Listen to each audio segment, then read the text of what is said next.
I'm pleased to announce that we have received the results of a test, drill stem test carried out by Chevron at the Hibernia well.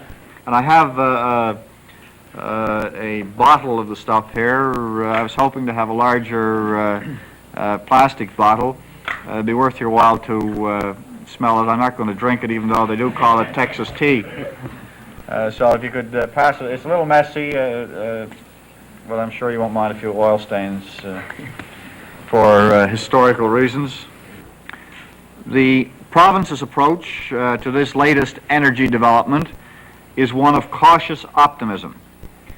While the results are certainly encouraging, further appraisal wells will have to be drilled before commercial production can be confirmed. The late summer confirmation that oil was found in the Hibernia well touched off a stock market flurry and generated some oil fever in the province. Signs of things that perhaps may come. One of the problems that I do have here in striking the proper tone is that I detect a rising tide of hysteria as oil fever seems to have hit the province over the last few weeks since our initial announcement of the discovery.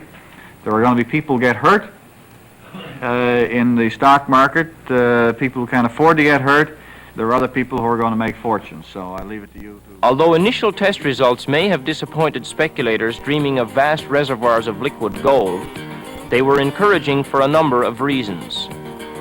Hibernia does contain oil, possibly in commercial quantities. This well is located only 196 nautical miles east of St. John's, in water depths that make it possible to use the existing technology with some modification. Compared to the waters off Labrador, this area is relatively free of ice. In the fall of 1979, the operators began a series of tests which indicated by year end that the flow rate of the well was more than 20,000 barrels per day.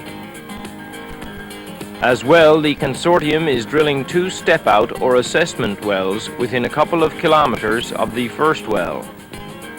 2 semi-submersibles, Zapata Ugaland and Sedco 709, are working on these during the winter and spring of 1980, with full test results expected by mid-year. It is hoped that these will indicate whether or not the field is big enough to be developed commercially. In addition, a third well, called Ben Nevis I-45, is being drilled by the Sedco 706 in a different geological zone nearby, and by mid-February, there were indications that it too contained hydrocarbons. Throughout the winter, negotiations between the government and companies wishing to explore continue, as preparations for the 1980 summer drilling programs are made. Chevron is expected to return to an area off Hopedale, where gas finds of 1978 showed some promise. And it is expected that a program off Labrador similar to that carried out by Total Eastcan in 1979 will see between 3 and 6 wells drilled by 2 to 4 rigs, although the operator of this acreage will now be Petrocan. The stakes are high, and so obviously are hopes, both on the part of the industry and on the part of the provincial government, and a lot of money is being spent. Throughout the province, but especially in the St. John's area, anticipation of major development runs high. This is shown most clearly in the real estate market, as executive houses have been changing hands and good office and warehouse space has become harder to find and more costly.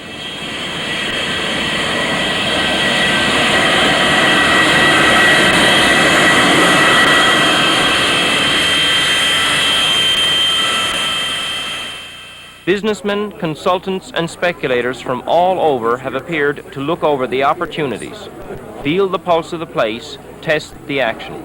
Some stay, others leave, perhaps to return again once something more definite happens.